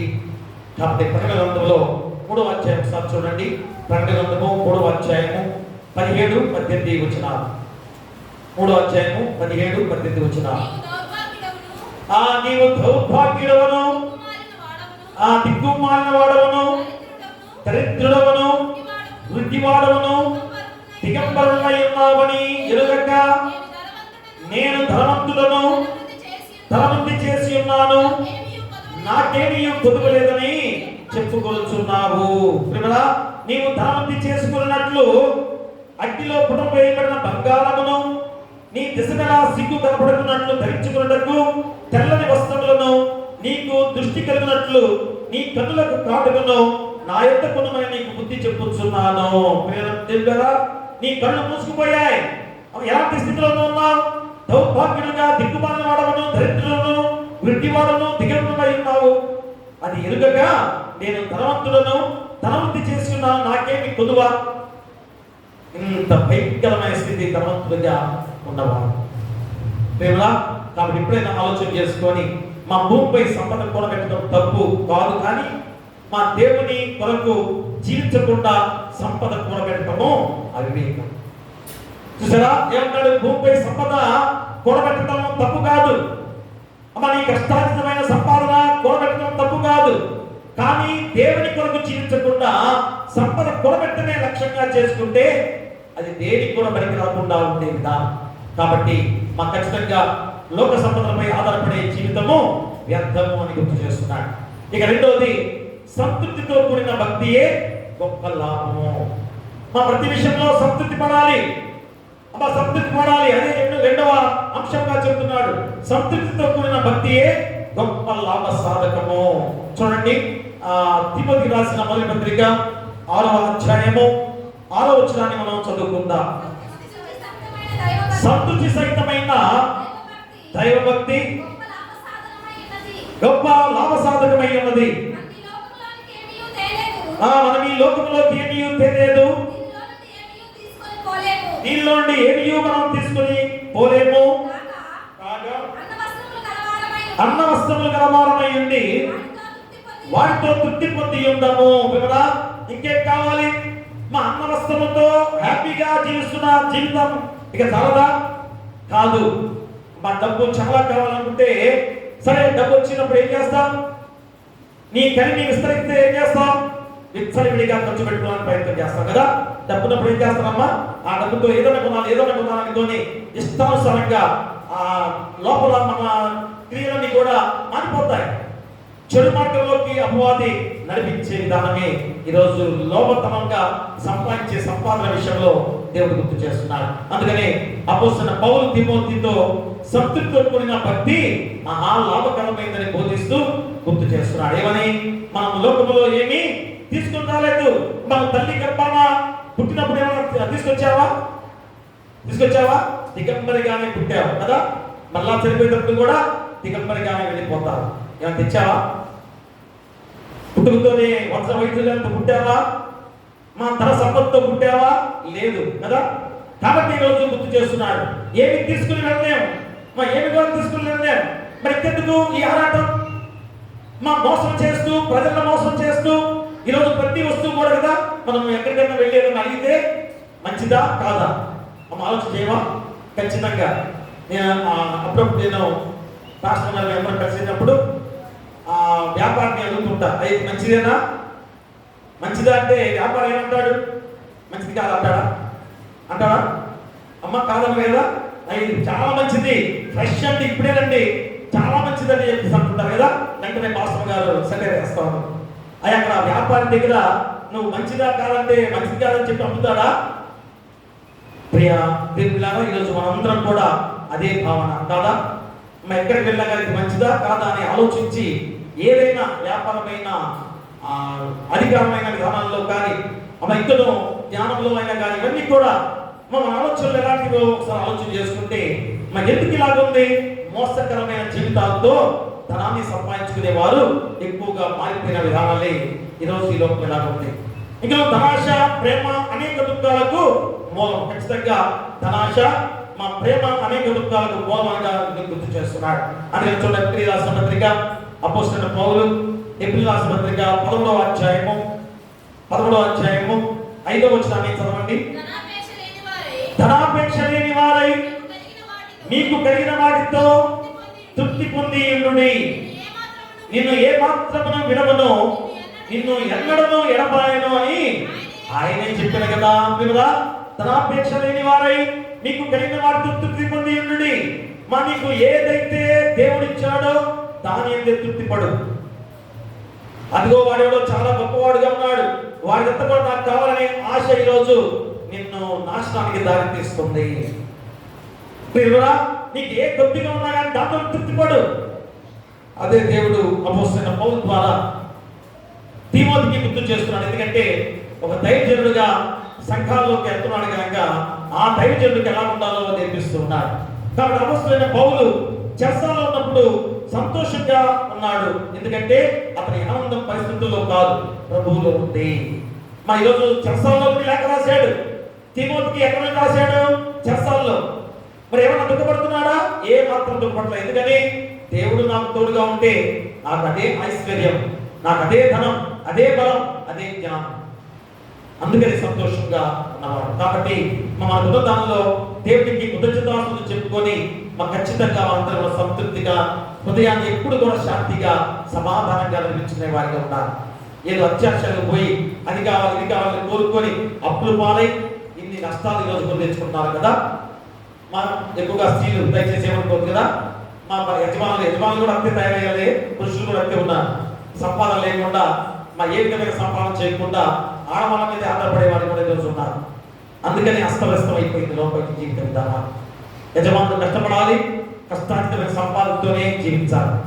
దాని ద్వారా అబద్ధాలు తొక్కుతున్నారు కదా. ఏదో బాధపడలేక నా భర్త ఏమి సంపాదించలేదు కనుక, ఏమి తీసుకురాలేదు కనుక పక్కన మేము బంగాళాలు వజ్రమైతే మా ఇంట్లోనేమో అన్నీ ఉన్నాయి, ప్రతిదీ ఉంది, మా ఇంట్లో ఏమి లేవనే బాధ మా స్త్రీలకు ఎక్కువగా బలహీనమైన కనుక మా లోపల మండిపోతూ ఉంటుంది కదా. మండిపోయిన కాలంలో ఏం చేస్తారు? వాళ్ళు కూడా ఇది వచ్చాయి కొత్తగా, ఇది ఫైనాన్స్ కదా, రోజువారీ వడ్డీలు ఇప్పుడు తగ్గిపోయాయి కదా. ఒకప్పుడైతే భయంకరమైన బయట ఇచ్చేవారు, రోడ్ల మీదకి వారిని తీసుకొచ్చి వారిని ఎంతగా నిందించేవారు, భయంకరంగా ఉండేది. ఈరోజు కొద్దిగా తగ్గినట్టుంది కదా. ఏదో ఫైనాన్స్, మైక్రో ఫైనాన్స్ అనేదో వచ్చాయి కదా. ఎందుకంటే అత్యాశ, అమ్మా ఈరోజు పక్కన వాడికి బాగుంది నాకు లేదని ఆ బలహీనమైన విధానం స్త్రీలు ఉండకూడదు. నీ భర్త సంపాదించలేదు కానీ ఆ వచ్చిన సంతృప్తిగా జీవించే విధానంలో, ప్రార్థనతో నువ్వు ముందు నడిపించుకునే విధానంలో ఉండాలి. మరి నాకు అవి కావాలి ఇవి కావాలని మా అత్యాశతో నువ్వు అడిగితే ప్రయోజనం ఉందా? మా చితికిపోవటమే కదా, అప్పులు పాలవుతమే కదా, ఇంకా నువ్వు భారం పెరిగిపోవటమే. అందుకనే స్త్రీగా నువ్వు కూడా ఏం చేయాలి? నీ భర్త తెచ్చిన దాంట్లోనే సంతృప్తిగా జీవించాలి. ప్రియరా, ఇదే చాలా ప్రాముఖ్యమైన మాట. కాబట్టి ప్రియరా, సంతృప్తితో కూడిన భక్తియే గొప్ప లాభము. ఖచ్చితంగా ఉన్న దానిలో సంతృప్తి పడి దేవుని యందు భయభక్తులతో ఉన్నట్లయితే దేవుడే నీకు లాభదాయకంగా చేస్తాడు. ఇక చివరిగా మూడోది, దేవుని తెలుసుకుంటే శాశ్వత ఐశ్వర్యము. మా దేవుని తెలుసుకుంటే శాశ్వత ఐశ్వర్యము. చూడండి, ఇర్మియా గ్రంథము 9వ అధ్యాయము 24 వచనంలో మనకు చెబుతున్న గొప్ప మాటలు చూడండి. అతిశయించువాడు దేని బట్టి అతిశయించవలనగా భూమి మీద ప్రభుత్వం చూపుచు నీతి న్యాయములు జరిగించుచున్న యెహోవాను నేనే అని గ్రహించి నన్ను పరిశీలనగా తెలుసుకున్న బట్టి అతిశయింపవలెను. అట్టి వాటిలో నేను ఆనందించువాడని యెహోవా సెలవిచ్చుచున్నాడు. మా ఉదాహరణకి సొలొమోన్, అదే నీకేం కావాలో కోరుకో అంటే ఏమన్నాడు? వివేకంతో కూడిన జ్ఞానాన్ని ప్రసాదించు తండ్రి అన్నాడు. మా దేవుడు ఎంత సంతోషించాడు, ఎంత ఆనందపడ్డాడు. వెంటనే ఆ వరాన్ని ఇచ్చాడు, ఐశ్వర్యాన్ని కూడా ఇచ్చాడు. చూసారా, ఆ ధనం ఎవరి దగ్గర నుంచి వస్తుంది? ఆ ఐశ్వర్యం దేవుడు ఇచ్చేవాడు కనుక నువ్వు దేవుని ఏది అడగాలో అడగాల్సిన బాధ్యత నీపై ఉంది కదా. అందుకని దేవుడు చెబుతున్నాడు ఏమని? ధనము జ్ఞానము బలము కాదు, నన్ను తెలుసుకుంటూనే అతిశయించాలని ఆ 24వ వచనం ద్వారా నీకు గుర్తు చేస్తున్నాడు కదా. మరి దేవుని తెలుసుకున్నట జ్ఞానానికి మించింది. ఎందుకంటే ఆయనే జ్ఞానం అయి ఉండగా మరి దేవుడిని తెలుసుకున్నట జ్ఞానానికన్నా మించింది. చూడండి, సామెతల గ్రంథంలో చూడండి ఒకసారి. సామెతల గ్రంథం 9వ అధ్యాయము 10వ వచనాన్ని చదవండి. 9వ అధ్యాయం 10వ వచనం. ఆ యెహోవా యందు భయభక్తులు కలిగి ఉంటే జ్ఞానమునకు మూలము, పరిశుద్ధ దేవుని గురించిన తెలివియే వివేచనకు ఆధారము. ఇంత గొప్ప మాటలు ఒక్క వచనంలోనే ఎంత గొప్ప అర్థాన్ని దేవుడు గుర్తు చేస్తున్నాడు. యెహోవా యందు భయభక్తులు కలిగి ఉంటే జ్ఞానమునకు మూలం, పరిశుద్ధ దేవుని గురించి తెలివియే వివేచనకు ఆధారము. సొలొమోను తెలుసుకున్నాడు కాబట్టి, అయ్యా దేవుడు నన్ను రాజుగా చేసింది దేవుడే కనుక ఏది కోరాలో అదే కోరాడు, ఐశ్వర్యం కూడా ఇచ్చాడు. నీవు కూడా ఏది కోరుతున్నావు? ధనమా దైవమా అని ఎదుట పెడితే ఏమి కోరుకుంటావు? ప్రియరా, దైవాన్ని కోరుకోవాలి ఖచ్చితంగా. మా దేవుని తెలుసుకున్నట బలానికి మించింది, దేవుని తెలుసుకున్నట ధనానికి మించింది. ఇవన్నీ కూడా మనం ఖచ్చితంగా గుర్తు చేసుకోవాలి. అందుకని తీమోతి రాసిన మొదటి పత్రికలో 6వ అధ్యాయంలో 17 నుంచి 19 వచనాల్లో చెబుతున్న మాటలు చూడండి ఒకసారి. యెహోవానందు ధనవంతులైన వారు గర్విష్ఠులు కాక,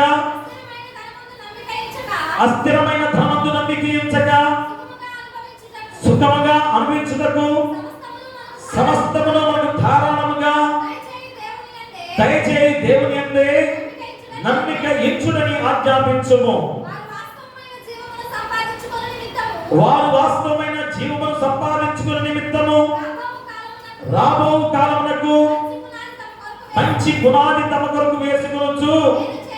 మేలు చేయవారును, సత్క్రియలో ధనము గలవారును, ఔదార్యము గలవారును, తమ ధనములో ఇతరులకు పాలించువారునై ఉండవలనని వారికి ఆజ్ఞాపించుము.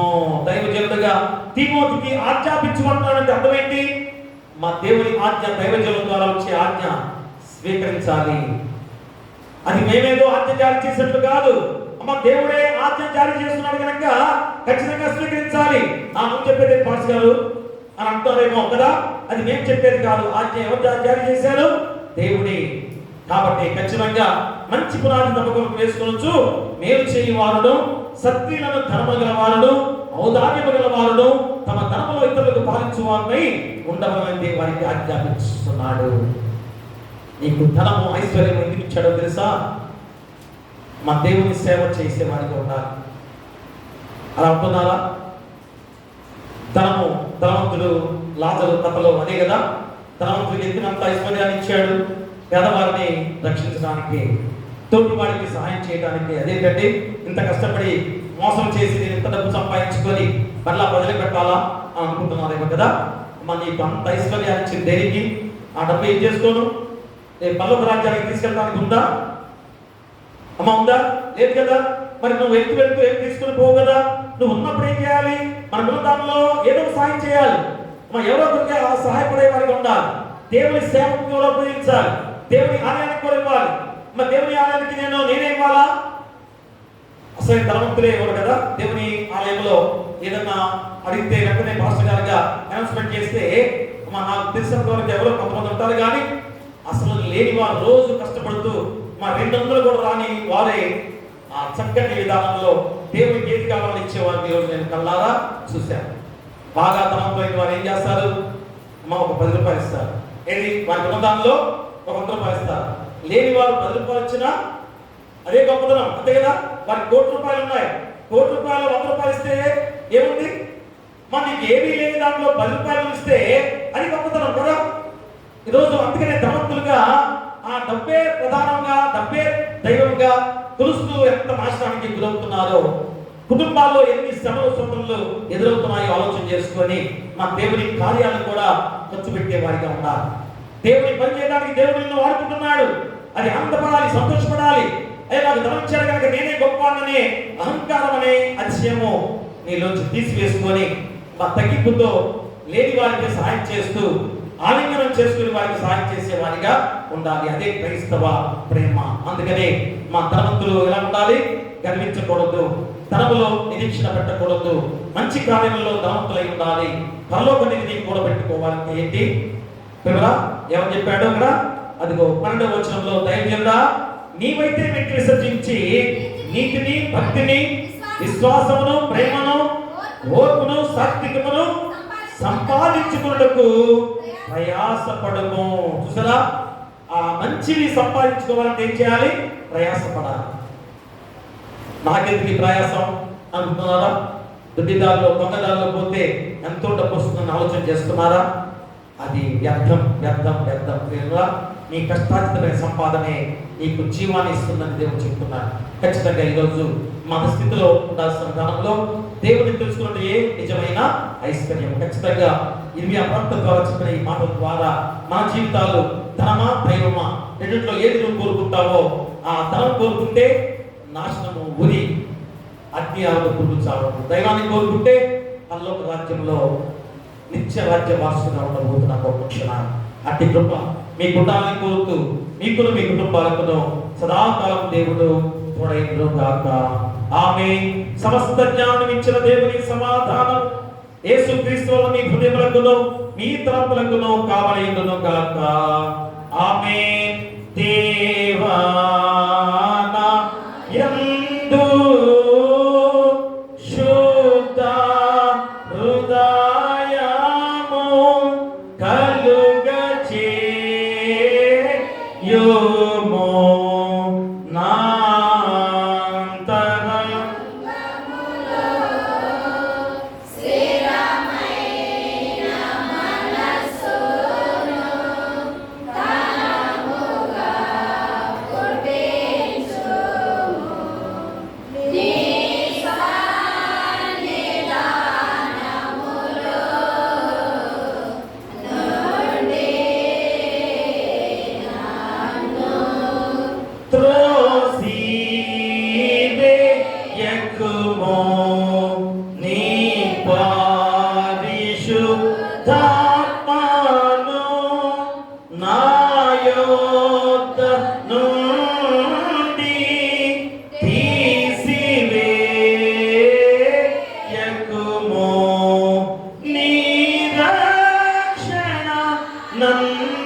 రాల పూర్తి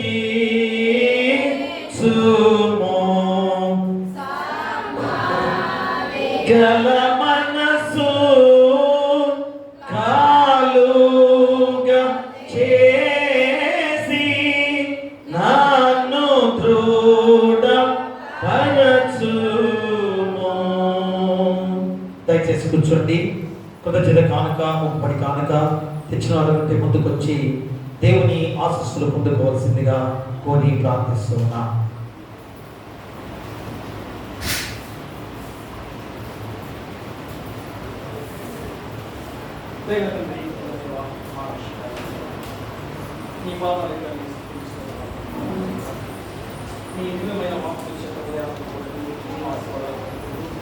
ఆయా దీవులతో వేడుతో ఆయా మేలు పొందుతున్న ప్రతి వారిని కూడా చేసి ప్రభావితుని దేవతలు గట్టిగా ఉంచుతాను. నీ కుమారుడు మా ప్రభు యేసుక్రీస్తు ద్వారా చేస్తున్నాము.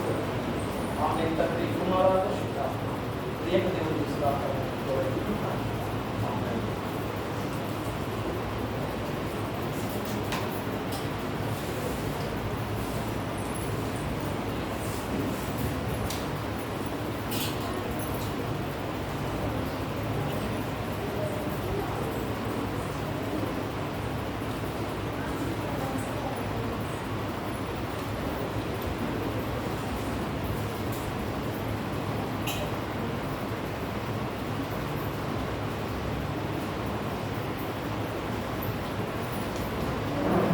ప్రార్థన చేసుకుందాం. కృపా సంపన్నుడా మా రక్షక యేసయ్య, మీ పాదాలకు ఎక్కలేని స్తుతులు స్తోత్రాలు తండ్రి మహోన్నతుడా. మరొక గొప్ప సమయముగా ఈ పరిశుద్ధ విశ్రాంతి దినము త్రిత్వం తర్వాత మొదటి ఆదివారంలో మీ దివ్యమైన జీవవాక్కుల చేత మా హృదయాలు నింపబడుతూ ఎంతో దీవెనకరంగా ఎన్నో మేలుతో ఎన్నో ఆశీర్వాదాలతో నింపబడుతూ అయా మా జీవిత విధానాలు ఎంతో గొప్పగా నడిపిస్తుంది. మీకే వేలాది స్తుతులు స్తోత్రాలు. మరి ఈరోజు కూడా తండ్రి నాయన, మరి బిడ్డలు ఎంతో దీవెనకరంగా మీ వాక్యానుసారమైన జీవితాలలో ఎన్నో మేలు పొందుకొని ఆ మేలును మర్చిపోకుండా అయా మీరు చేసిన ఉపకారంలో దేన్ని మరొక మీ పాదాల చెంతకే వచ్చి కృతజ్ఞత అర్పణ అర్పించిన వాడిగా ఉన్నారు. కాబట్టి అర్పించిన ఆ అర్పణ అయా వారు చేసిన మేలు తలపోసుకుంటూ ఉండగా అయా అది ఏంటో ఆయన మళ్ళీ మేము గుర్తు చేసి ఆ బిడ్డల గురించి ఆయన ప్రార్థిస్తూ ఉన్నాం. అయా మొట్టమొదటిగా అనారోగ్య సమస్యల ద్వారా అయా లోకమే ఈరోజు ఎంత బాధపడుతున్నా విధానం తండ్రి. కాబట్టి ఎవరైతే అనారోగ్యంతో బాధపడుతూ తిరిగి మీ ద్వారా స్వస్థత పొందుతున్నారో ఆ స్వస్థతకు తగ్గట్టుగా తండ్రి బిడ్డలు ఆ కృతజ్ఞత భావంతో వచ్చి కానుక సమర్పించిన వారికి ఉన్నారేమో. అయ్యా వారికి ఇందులో పరిపూర్ణ ఆరోగ్యాన్ని దయచేయండి. అలాగే తండ్రి ఆయన చదువుకునే బిడ్డలు మళ్ళా స్కూల్కి వెళ్తున్న సమయాల్లో బట్టి ఆయన వారు వచ్చి కానుక సమర్పించిన వారికి ఉన్నారేమో. ఆయన వారి స్కూళ్ళలో ప్రమోషన్ తో పై తరగతికి వెళ్ళుండగా దానిలో ఎక్కువ మంచి మార్కులతో విజయం సాధించుకునే బాధ్యత దయచేయండి. అలాగే ఉద్యోగస్తులు కూలి పనులు చేసుకునేవారు ఇతర దేశాల్లో ఉద్యోగాలు చేస్తూ ఇతర దేశాల్లో ఆయన చదువుకుంటూ ఇతర రాష్ట్రాల్లో ఉద్యోగాలు ఆయన అదే విధంగా చదువుకుంటున్న బిడ్డలు అలాగే తండ్రి వ్యవసాయము వ్యాపారము అయిన వాహనాల ద్వారా వ్యాపారాలు చేసుకుని లాభదాయకంగా నడిచే విధానాలు అలాగే తండ్రి పాడి పశువుల ద్వారా లాభదాయకంగా నడిచే విధానాల్లో ఆయన ప్రతి ఒక్కరిని కూడా పేరు పేరున దీవించి ఆశించి బలపరచండి. ఎందుకంటే ఆయన చేసే ఉద్యోగాల్లో దశభాగాలు సమర్పిస్తుండగా ఇక్కడ వారు చేసే కూలి పనులు కూడా దశభాగాలు సమర్పిస్తున్నారు. ఆయన వారిని దీవించి ఆశించి తండ్రి ఏ శోధన రాని కూడా మీరు ఎక్కువ భద్రపరచుకోండి. అలాగే తండ్రి ఆయన జన్మదిన వేడుకలు కానీ వెడ్డింగ్ యానివర్సరీ జరుపుకునే బిడ్డలని ఆయన దీవించి మంచి ఆరోగ్యాలతో సుఖశాంతులతో దీవించే బాధ్యత దయచేయండి. అలాగే తండ్రి ఆయన ఇక్కడ కుటుంబాల్లో జరిగిన ప్రతి గొప్ప కార్యాన్ని తలబోసుకుని వచ్చి కానుక సమర్పించిన వారికి ఉండగా అయా వాటిని దీవించి బలపరచండి. ఈ రీతిగా వారికి జరిగిన ప్రతి మేలును తలబోసుకొని ఆయన వచ్చి మీ బలిపీఠ వెందులుగా ఈ అప్పుడు అర్పించిన విధానాన్ని బట్టి వారిని వారి కుటుంబాలను 30దంతులుగా 60దంతులుగా 100దంతులుగా ఫలింప చేయమని ఇక అత్యధిక ఆశీర్వాదాలు నిండుగా మెండుగా కుమ్మరించి వారి రాజును బిడ్డల చుట్టూ మీ దేవతలకు గట్టిగా ఉంచమని నీ కుమారుడు మా ప్రభువైన యేసుక్రీస్తు ద్వారా వేడుకొంచున్నాము తండ్రి. ఆమేన్. తండ్రి కుమార పరిశుద్ధాత్మ త్రియేక దేవుని దీవెన ఇదిగో తండ్రి వారు జరిగిన మేలును తలబోసుకొని సమర్పించి కాను బట్టి వారికి అయా వారి గృహాలు నివసించే ప్రతి బిడ్డకును సదాకాలము తోడైనను గాక. ఆమేన్. సంఘ కానుకలు సమర్పించుకుందాం.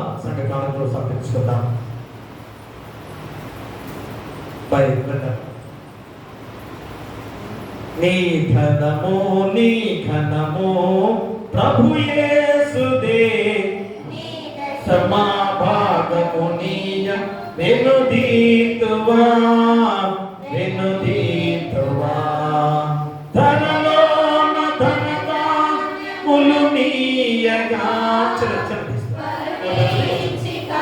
ఆడి రక్షింపగా ధనలోన ధనదాన్యములు నీయగా కరుణించి కాపాడి రక్షింపగా పరలోకనాథుడు నీకీయగా ప్రభు యేసుదే ఈ దశమా భాగము వెనుదీతువా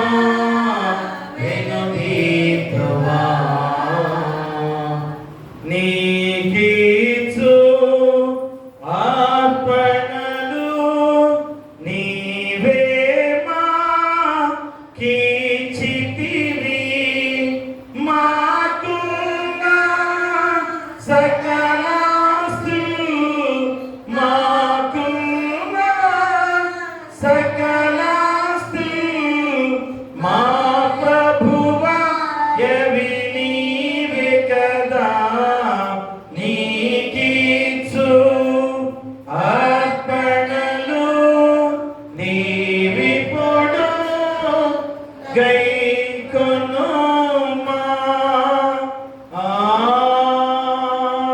ఆమేన్. ప్రార్థింతము. సకలాశీర్వాదాలకు కారణభూతులైన మా పరలోకపు తండ్రి, మహాపరిశుద్ధుడా, ప్రేమమయుడా, పరమమందు ఆశీర్వాదులుగా ఉన్న గొప్ప దేవ, మీకే వేలాది స్తుతులు స్తోత్రాలు. గడిచిన మొదటి ఆరాధన ఎంతో ఘనముగా మర్యాదగా మీకు మహిమ చెల్లించే బిడ్డగా ఉంచినందుకు మీకే వేలాది స్తుతులు స్తోత్రాలు. ఇదిగో తండ్రి నాయన, మరి రెండవ ఆరాధనలో ఆయా దేవుని తెలుసుకున్నది బట్టి ఆ ఐశ్వర్యము అని ఆయన మీరు గుర్తు చేస్తున్నారు. కాబట్టి ధనముతో అయా మేమందరూ కూడా మోసపోయిన వారిగా జీవిస్తున్నాం. ధన సంపాదనతో ధనమే దైవం అనుకుంటూ ఆయన జీవించే వారిగా ఉండగా అది ఎంత నాశనానికి గుర్తు చేస్తుందో అయ్యా గుర్తు చేసుకుంటున్నాం. అయ్యా ఎవరి కష్టార్జితం ద్వారా ఆ సంపాదన చేసుకుంటే అది ఎంతో లాభదాయకమని గుర్తు చేశారు తండ్రి. అది ఎంతో దీవెనకరమే. కానీ అత్యాశలకు పోయి అయా ధనాన్ని సంపాదించాలని ధన వ్యామోహంతో అయా దేవుణ్ణి విడిచిపెట్టిన వారి గతి ఏమైందో ఆయన రోజు మా గుర్తు చేస్తున్నారు. అయా ధనవంతుడు నీ ప్రాణం అడిగారు. అయ్యా ఈ రాత్రి నీ ప్రాణం అడిగితే ఏమైంది? అయ్యా ఎంతగా భయంకరమైన మరణము తండ్రి. అయ్యా అననీయ సత్యరాలు కూడా అదే స్థితి. అయ్యా గెహాజీ కుష్ఠరోగము, అయ్యా నెబుకద్నెజరు గర్వించిన విధానము, బెల్తషాజరు ఎంత భయంకరమైన